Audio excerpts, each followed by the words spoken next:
everyone, welcome back to my channel and thank you so much for joining me this week. So this is going to be the last video of 2022 and I thought I would share with you 5 really important lessons I have learned this year through my school partnerships and collaborations with different departments and faculties and educational institutions. So if you're interested in hearing about my 5 lessons, then please keep on watching. Okay, so I've learned some really important lessons this year, different to other years, I would say. We're just coming out of the pandemic, and I've been really fortunate to be able to engage in in-person collaborations again to develop curriculum and instruction. And I would say that my first lesson is every single department and faculty are at different stages of their own personal learning journey and growth. And because it's so specialized and personalized, we need to honor that fact that every single teacher is at a different stage and that we need to provide the right resources, tools, discussions to be able to help teachers see different perspectives and help them develop and grow in terms of their own practice. My first lesson is really honoring teacher differences, that everyone is an individual, also that schools are very different. It's not a one-size-fits-all model. It's very much about taking into consideration and differentiating teacher differences and different needs when it comes to professional learning and growth. Now, my second lesson is kind of a follow-on from that first lesson, and that's about that because different teachers are at different stages, we need to really celebrate every single small win or baby step.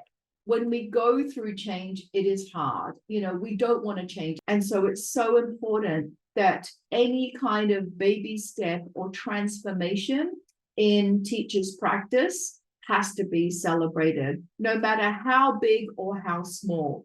A win is a win. My third lesson is that we have to be able to collaborate and communicate and adopt a constructivist model. So what does that mean? That means that in a faculty, really encouraging and making space and time in the timetable for that collaboration, and not for teachers to be working in their own work caves individually, creating units, because that's going to be so time consuming, but using that power of collaboration and constructivism, where we use the teacher's prior knowledge and experience, honor their prior knowledge and experience in order to be able to develop new experiences, new units for our students so that their learning is enhanced. My fourth lesson is to really always ensure that you ask for feedback during the professional learning opportunities so that you can actually tailor and change and be flexible to what is created,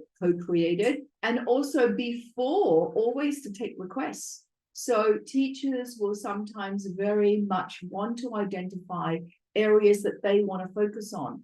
In mathematics, the biggest request that I get is about using inquiry in the mathematics classroom and how do we encourage students to explore and be more independent thinkers.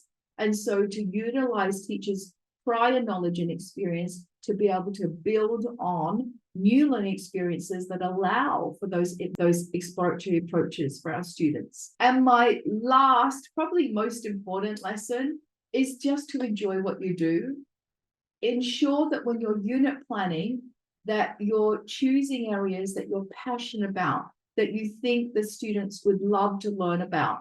And in mathematics, as maths teachers, a lot of us are very passionate about our subjects. And so really trying to show that enthusiasm and passion through the units and through the lesson experiences. We actually, as maths teachers, the last thing that I want to do is 20 questions on solving quadratic equations using the quadratic formula.